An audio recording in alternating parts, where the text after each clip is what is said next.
তো নমস্কার বন্ধুরা, ওয়েলকাম টু ইউনিক স্পোর্টস। আবারও একটা নতুন ভিডিও নিয়ে চলে এসেছি। তো বন্ধুরা, আজকের এই ভিডিওতে তোমাদের সাথে মোহনবাগানের ফাইনাল ম্যাচের কেমন প্লেইং 11 হতে পারে এবং তাদের ফরমেশন লাইন আপটা কেমন হতে পারে, কোন প্লেয়ার খেলতে পারে না পারে, সেগুলো নিয়েই আজকের এই ভিডিওটা বানানো হয়েছে। তো ভিডিওটা স্কিপ না করে পুরোটা দেখার চেষ্টা করবে, বেশ ভালো লাগবে আশা করছি। তো বন্ধুরা, আশা করি তোমরা সকলেই জানো যে ডুরান্ড কাপের ফাইনাল হতে চলেছে মোহনবাগানের সাথে নর্থ ইস্ট ইউনাইটেড এফসির। আর এই ম্যাচটি হতে চলেছে 31 তারিখ অর্থাৎ শনিবার দিন বিকেল 5:30 থেকে। আর এই খেলাটা অনুষ্ঠিত হবে আমাদের যুবভারতী ক্রীড়াঙ্গনে। তো এই খেলাটার জন্য টিকিট কবে থেকে দেবে বা কি করবে না করবে এই নিয়ে একটা অন্য ভিডিও বানাবো। আর এই ভিডিওটা শুধুমাত্র লাইন আপ প্লেইং 11 নিয়েই হতে চলেছে। তো বন্ধুরা, মোহনবাগান টিম কিন্তু এই মুহূর্তে দুর্দান্ত ফর্মে রয়েছে। তাদের প্রতিটা প্লেয়ার এখন দুর্দান্ত লেভেলেরই পারফরমেন্স দিচ্ছে। তো বন্ধুরা, আর আশা করা যাচ্ছে যে ফাইনাল ম্যাচে কয়েকটা প্লেয়ার টিমে আবারও ব্যাক করবে, যেমন আশিক কুরুনিয়ান। আর তোমার জেমি ম্যাকলারেনের কথা জিজ্ঞাসা করলে সেই বিষয়ে বলবো যে তিনি হয়তো খেলবেন না। তার মূল কারণটা হচ্ছে তিনি নাকি সার্জারি করিয়েছে, যেটা জানা যাচ্ছে। এটা ছোটোখাটোই কিছু একটা প্রবলেম হয়েছিল, তার মেডিকেল প্রবলেম। তো সেইটা মোটামুটি তার সেরেই গেছে, এবার হয়তো খেলবে না। আশা রাখছি তিনি এখন সুস্থই আছেন। এরকম কিছু নিয়ে কোনো আপডেট বেরিয়ে এলে তোমাদেরকে নিশ্চয়ই জানাবো। আর বন্ধুরা, তিনি যেহেতু প্রথম থেকে মোহনবাগানের স্কোয়াডে ছিলেন না, তার চোট লেগেছিল, সেহেতু তাকে ছাড়াই মোহনবাগানের ফাইনালের প্লেইং 11টা তোমাদের জানাতে চলেছি। তো বন্ধুরা, সবার প্রথমে মোহনবাগান টিমের ডুরান্ড কাপের পারফরমেন্স নিয়ে কিছু আলোচনা করা যাক। তো বন্ধুরা, ডুরান্ড কাপের প্রথম ম্যাচটাই তারা ডাউন হিরোজের বিরুদ্ধে খেলে, আর সেই ম্যাচে তারা রিজার্ভ টিম নিয়েই মাঠে নামে। তো সেই ম্যাচটা তারা 1-0 গোলে জয়লাভ করে এবং পরবর্তী ম্যাচ মোহনবাগানের ছিল আর্মি রেডের বিরুদ্ধে। আর সেই ম্যাচেই অর্থাৎ দ্বিতীয় ম্যাচে অনেক মেন টিমের প্লেয়ারই খেলে। আর তোমাদের জানিয়ে রাখি, সেই ম্যাচটাতেই মোহনবাগান দল 6-0 গোলে জয়লাভ করে। আর বন্ধুরা, তার পরবর্তী ম্যাচ অর্থাৎ তৃতীয় ম্যাচ ছিল ডার্বি, কিন্তু তোমরা সকলেই জানো যে ডার্বি ক্যান্সেল হয়ে গেল, ডার্বি হলো না। আর চতুর্থ ম্যাচ ছিল কোয়ার্টার ফাইনাল ম্যাচ পাঞ্জাবের বিরুদ্ধে। আর সেই ম্যাচে পাঞ্জাবও খুব ভালোই টক্কর দেয়, মোহনবাগানও দুর্দান্ত লেভেলের খেলে।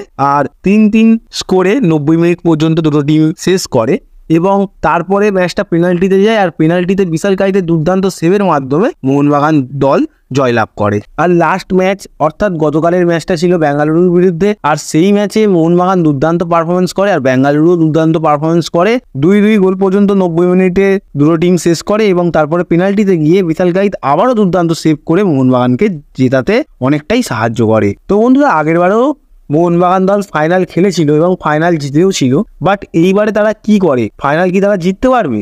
তোমাদের কি মনে হয় তোমরা কমেন্টে জানাও। আর এটা একটা দেখার বিষয় রয়েছে। আর বন্ধুরা, সত্যিকারের কথা বললে টিমটা তো খুবই মজবুত টিম, বাট তাদের সমস্যা রয়েছে ডিফেন্সে। কারণ সুভাশিস বোস টিমে এখন থাকবে না, খেলবে কি খেলবেন না সেটা পরের ম্যাচেই দেখা যাবে। হয়তো নাও খেলতে পারেন তিনি, কারণ তার চোট লেগেছিল। আর গোটা ডুরান্ড কাপটা দেখলে দেখতে পাবে যে তাদের ডিফেন্সে একটুখানি প্রবলেম দেখা যাচ্ছে, কারণ কম্বিনেশন তৈরি হচ্ছে না, কোঅর্ডিনেশন তৈরি হচ্ছে না প্রতিটা প্লেয়ারের মধ্যে, সেই জন্য একটু সমস্যার সৃষ্টি হচ্ছে। তো বন্ধুরা, মোহনবাগানকে ভোগাচ্ছে হলো তাদের ইন্ডিয়ান ডিফেন্ডারের অভাব। যদি ইন্ডিয়ান একটা ভালো লেভেলের ডিফেন্ডার থাকে মোহনবাগানের কাছে বা থাকতো, তাহলে মোহনবাগানের অনেকটাই সুবিধা হতো, যেটা মোহনবাগান এখন বুঝতে পারছে। কারণ দেখো, হাফ টাইমের পরে বা 70 মিনিট নাগাদ একটা প্লেয়ার তো ডিফেন্সে দুটো বিদেশি প্লেয়ার খেলছে, সেই দুটো বিদেশি প্লেয়ারের মধ্যে একটা প্লেয়ারকে তো তুলে নিতেই হচ্ছে। তার পরিবর্তে নামছে আশিস রায়। আর আশিস রায়ের কথা বলতে গেলে তিনি ভালো লেভেলের পারফরমেন্স দিচ্ছেন, বাট তিনি প্রপার ডিফেন্ডার নয়। তো সেই দিকে একটুখানি সমস্যা হচ্ছে মোহনবাগানের। বাদ বাকি সব দিক তাদের পারফেক্ট রয়েছে। আর অ্যাটাকের কথা বললে তো অ্যাটাক তো মোহনবাগানের আগের বছরেও যেমন সেরা ছিল, এই বছরেও সেরা। তো বন্ধুরা, এইবার একটু নর্থ ইস্ট ইউনাইটেড এফসিকে নিয়ে কিছু আলোচনা করা যাক। এই টিমটাও গত বছরে খুবই ভালো পারফরমেন্স করেছিল। সেমিফাইনালে গিয়ে তারা ইস্ট বেঙ্গলের কাছে পেনাল্টিতে হেরে যায়। এটা কিন্তু ডুরান্ড কাপের কথাই বলছি আমি। আর এইবারেও তারা দুর্দান্ত পারফরমেন্স করে ডুরান্ড কাপের ফাইনালে চলে আসে। আর বন্ধুরা, সবচেয়ে বড় কথা, তোমরা জানো কি জানো না সেটা বলতে পারছি না, বাট তোমরা ভালো করে লক্ষ্য করে দেখলে দেখতে পাবে নর্থ ইস্ট যে কটা টিমের সঙ্গে খেলেছে, নর্থ ইস্টের প্রতিপক্ষগুলো কিন্তু অতটাও শক্তিশালী ছিল না, সেই জন্যই তাদের অনেকটা সুবিধা হয়েছিল। আর বন্ধুরা, তোমাদের বলে রাখি, ফাইনালে আসা অবধি নর্থ ইস্ট ইউনাইটেড এফসি দল মাত্র একটা গোল খেয়েছে আর 16টা গোল করেছে। তো খুবই ভালো পারফরমেন্স করেছে, বাট তাদের যে সকল টিমকে হারাতে হয়েছে সেই সকল টিম কিন্তু অতটাও শক্তিশালী ছিল না। বাট আশা করা যাচ্ছে যে ফাইনালে তারা খুবই ভালো পারফরমেন্স করবে। কারণ বন্ধুরা, এই মুহূর্তে নর্থ ইস্ট টিমটা কিন্তু যথেষ্টই একটা ভালো লেভেলের টিম। তো তাদের কাছ থেকে ভালো পারফরমেন্সই আশা করা যাবে, যেহেতু ফাইনালে গেছে। তো 100% দিয়ে পারফরমেন্স করবে। ম্যাচটা হাড্ডাহাড্ডি হতে চলেছে, ফাইনাল ম্যাচ বলে কথা। তো বন্ধুরা, এইসব কথা তো গেল, এবারে মোহনবাগানের প্লেইং 11 নিয়ে আলোচনা করা যাক। তো বন্ধুরা, তোমাদের যেমন আমি দুটো ফরমেশনে মোহনবাগানের প্লেইং 11 জানিয়ে থাকি, তেমন আজও সেই রকমই জানাবো। তো প্রথম ফরমেশনটা হলো 3-5-2 ফরমেশনে গোলকিপারে বিশাল কাইত তো থাকবেন, কারণ তার পারফরমেন্স খুবই অসাধারণ। গোলকিপারে তিনি থাকছেন, আর ডিফেন্স থাকছেন 3 জন। প্রথম ডিফেন্ডারটা হচ্ছেন অ্যালবার্তো রড্রিগেজ, আর এই প্লেয়ারটি কিন্তু দুর্দান্ত পারফরমেন্স করেছেন মোহনবাগানের হয়ে যে কটা ম্যাচ খেলেছে। তো তার বিস্ট ডিফেন্ডিং দেখে কিন্তু সামনের প্রতিপক্ষরা ভয়ই পেয়ে গেছে। আর দ্বিতীয় প্লেয়ারটি হচ্ছে টম অ্যালড্রেড, তিনিও দুর্দান্ত লেভেলেরই পারফরমেন্স করছেন। এই দুটো বিদেশি ডিফেন্ডারের পাশাপাশি আর একজন ইন্ডিয়ান তরুণ তারকা অর্থাৎ দীপেন্দু বিশ্বাস রয়েছে ডিফেন্সে। তো তিনি তো দুর্দান্ত পারফরমেন্স করছেনই, কারণ তার কাছ থেকে এত ভালো পারফরমেন্স দেখে সকলেই অবাক হচ্ছে। তার বয়সও খুব কম, কিন্তু তার প্রতিভাটা অনেকটাই বড়। সো এবার মাঝমাঠের কথা বললে, মাঝমাঠে রয়েছে 5 জন। দুটো প্লেয়ার থাকবে সিডিএম পজিশনে, মানে সেন্টার ডিফেন্ডিং মিডফিল্ডার হিসাবে খেলবেন আপুইয়া আর থাপা। এই দুটো প্লেয়ারের তো পারফরমেন্স আমরা দেখলামই। থাপার কথা বললে তিনি তো খুবই ভালো খেলছেন এই মুহূর্তে, আর আপুইয়া তো ভালো খেলছেনই। আর সেন্টার অ্যাটাকিং মিডফিল্ডে খেলবেন সাহাল আব্দুল সামাদ, যিনি এখন ভালোই ফর্মে রয়েছেন, বাট একটু আধটু মিস হচ্ছে, বাট তিনি তার পারফরমেন্সটা কিন্তু 100%ই দিচ্ছেন।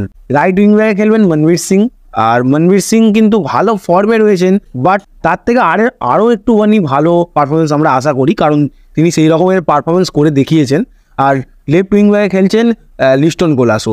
এই প্লেয়ারটি কিন্তু খুবই ভালো পারফরমেন্স করছে, আর যেটা আমরা দেখছি। কিন্তু একটা কথা তোমাদের বলি, তিনি এখন সেরা ছন্দে রয়েছে। তো এই রকমই দুটো উইং থাকছে, আর স্ট্রাইকার পজিশনে খেলবেন 2 জন, দিমিত্রি পেত্রাকস আর জেসন কামিং।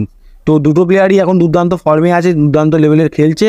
তো সামনের ম্যাচে আমরা এই দুটো প্লেয়ারের কাছ থেকে তাদের বেস্ট পারফরমেন্স আশা করছি। আর বন্ধুরা তোমাদের বলে রাখি, এই ফরমেশনেই মোহনবাগান নামার সম্ভাবনাটা অনেকটা বেশি রয়েছে, কারণ এই ফরমেশনটা যা দেখে মনে হচ্ছে মলিনার একটা ফেভারিট ফরমেশন। সো আশা করা যায় পরের দিনকে এইরকমই প্লেইং 11 আর এইরকমই ফরমেশন নিয়ে মোহনবাগান হয়তো ফাইনালে নামতে চলেছে।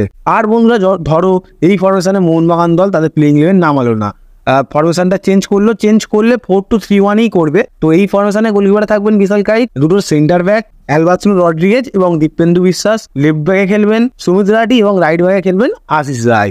আর মিডফিল্ডে থাকবেন 2 জন, সূর্যবংশী অর্থাৎ অভিষেক সূর্যবংশী এবং আপুইয়া। অ্যাটাকিং মিডফিল্ডে খেলবেন গ্রেগ স্টুয়ার্ট, রাইট উইং দিয়ে খেলবেন দিমিত্রি পেত্রাকস, আর লেফট উইং দিয়ে খেলবেন লিস্টন কোলাসো। সবশেষ স্ট্রাইকার পজিশনে খেলবেন জেসন কামিংস। আর বন্ধুরা মনবীর সিং বলো, টম অ্যালড্রেড বলো, তারপরে থাপা, সাহাল, এরা সব হাফ টাইমের পরেই নামবে।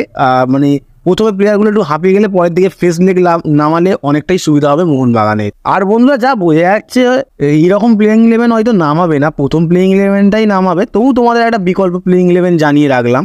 আর বন্ধুরা তোমাদের কি মনে হয় যে মোহনবাগান কি এইবার ডুরান্ড কাপ চ্যাম্পিয়ন হবে? আর তোমাদের মতে তোমাদের বেস্ট প্লেইং 11 এর ফরমেশনটা তোমরা কমেন্টে জানাতে পারো।